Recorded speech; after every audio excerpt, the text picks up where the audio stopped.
What's up, YouTube? All right, today we're going to make a tier list out of rogue decks. Yeah, strictly rogue strategies here, and I played against a lot of these decks, and I think I have a good feeling for which ones are actually really powerful and can actually make an impact on the meta, or at least can steal away a few victories or maybe top a regional, things of that nature. So in here, I forgot, I put all these in the meme deck category for placement. And then I just kind of ignored all the strategies that don't really have that much versatility. Again, there's a few more rogue strategies down here, and I might be missing a few. We haven't seen Odd Eyes really do anything in a while, even at the regional level. And yeah, I decided we'll just go ahead. Yeah, we'll move zombies up here in the tiers somewhere. We'll put that somewhere. But Light Swarms, theoretically, any deck can top if you get lucky enough and you build it so that it's anti-meta. But again, this is going to be what's most likely to get good tops at regionals, at least at the regional level. All right, we'll get started here. We'll just go front to back. Let's look at Cosmos. Cosmos got some moves. Obviously, they can OTK, but they're just they're susceptible to too much. There's a lot of things that don't target anymore.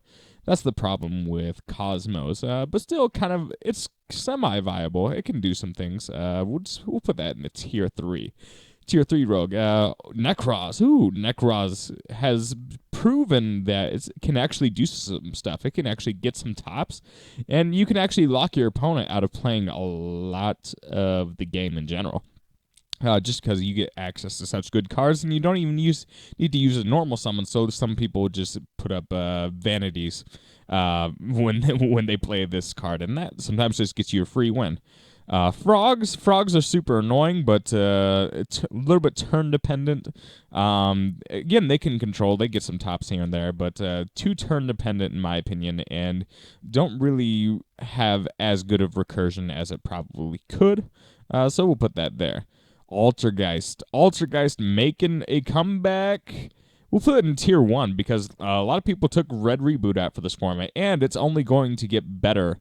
It's only going to get better once that Salamangreat card comes out. So Sangan in the main deck, that's actually pretty crazy. All right, ABC. I love ABC. We're going to assume none of these are Orcust variants. Hopefully Orcust gets hit generally, so we're just going with the generic archetype. As a generic archetype, I'm going to say tier 2 just because it has one really good monster, but there's not a whole lot else you can do with the pure variant that gets that much special in it, I guess. Gren Maju Stun. Again, we'll place this with Border Stun, probably in similar categories. Gren Maju Stun, we'll put that tier. Yeah, we'll put it tier 3. It just really doesn't have any more options. But, however, if you get Border in there, you're probably playing Border in this. But if you get Inspector Border, a lot of decks can't play around that. We'll put that tier 2 just because that can win a regional. You can win a regional with Stun. It's not unheard of. All right, Cyber Dragons. All right, they got Naxter, but even then, it's still not that good. It still bricks like no other deck. So we're gonna put that in tier 2.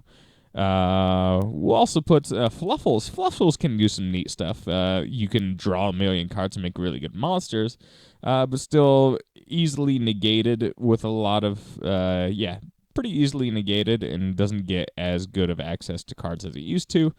We'll put it tier 3. Tier Blue Eyes. Man, this deck has been power crept like crazy. Although, if you do a Blue Eyes Guard Dragon combo, it actually can be pretty ridiculous. But we'll just, without Guard Dragon combo, we'll put it at tier 3. With Guard Dragon combo, it's probably up here, but we'll just put that right here from now.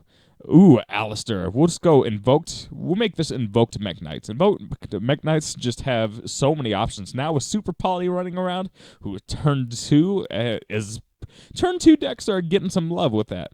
All right, so we have Noble Knights. They topped that WCQ, but again, they don't have access to that much. They're if you main deck Mystic Mine, it has a shot, of course, and you only need one monster. So with that in mind, we'll make it tier 2 just because you can play Mystic Mine on it, unfortunately. Dark Magician, ooh, Yeah. That's an okay casual deck. Sorry, it's just Dark Magician hasn't gotten much love at all. He gets access to one really good card, and that's about it. All right, we're going to go DDs. Ooh, once Needle Fiber comes, DDs. We're going to put this actually in tier 0, and that's only because Needle Fiber. If it wasn't for Needle Fiber, we'd put that down here in like tier 3, but Needle Fiber's coming, and we're making this list for that. Needle Fiber will make this insane. All right, let's see. Or at least you can run Lamias in a small DD engine, and it'll be pretty crazy. Burning Abyss, it does some stuff. I mean, again, in Orcust, it's really good, but by itself, not all that special. Yeah, we'll put it tier 2. Tier 2. Ooh, Dinos. Dinos are definitely tier 1. You can do so many moves with Dinos, especially with if you do the True King variant. Ooh, it's so good, but it does get a little bit bricky at times. But Dinos can just do stuff and play around with things like getting scythed. Pretty crazy. Neos, I'll go. Neos actually get some really good cards, and if you don't put up a board, they can do something pretty ridiculous, and they get some recursion and other very good effects. Dracos, again, it seems like people have just figured out Dracos completely over and over again. Dracos can actually brick sometimes. If you draw too many monsters, that's a brick. The consistency of it, it's a little bit turn dependent. It can't really break boards going second, even though you get those spell and trap cards. Dracos, yeah, we'll put that in tier 2 just because it's not seeing that much love, but it did top.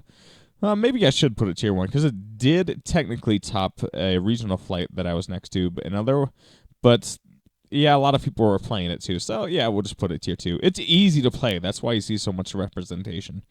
We'll put Subterra might get a little bit better. Yeah, we're doing a lot of tier 2 safe plays. Pendulum Magicians, we have our second tier 0. I would put this as the first tier 0. Yeah, right now this would be considered rogue. There was only one pendulum top, but now it's with all the hits that are bound to come, pendulums will probably only get better. And right now, even with if you put a lot of money into Pendulum Magicians or a Pendulum deck in general, it can be extremely ridiculous. You can put up so many negates in that deck and just kind of lock your opponent out of the game. A little bit turn dependent, requires if it gets double hand traps, sometimes that's prone to bricking, but still really good. All right, we'll go. Yeah, we'll make this Mind Burn. Mind Burn's tier 2. Yeah, hopefully the deck gets hits. I don't know if it will, but I think a lot of players have just been figuring out how to play around that Mystic Mine, and that's just kind of detrimental. Zombies, again, turn dependent. You can lock your opponent out of the game with Rivalry, but it's just really inconsistent, easily hand trapped, and back row removal is kind of everywhere too. So if you're playing against a good player, zombies just don't have very much love. Spiral. Danger Spiral. We'll go. Yeah, Danger Spiral has some moves. I'm going to put that in tier 1. You can disagree with me on that, but I think Spirals actually have incredible options.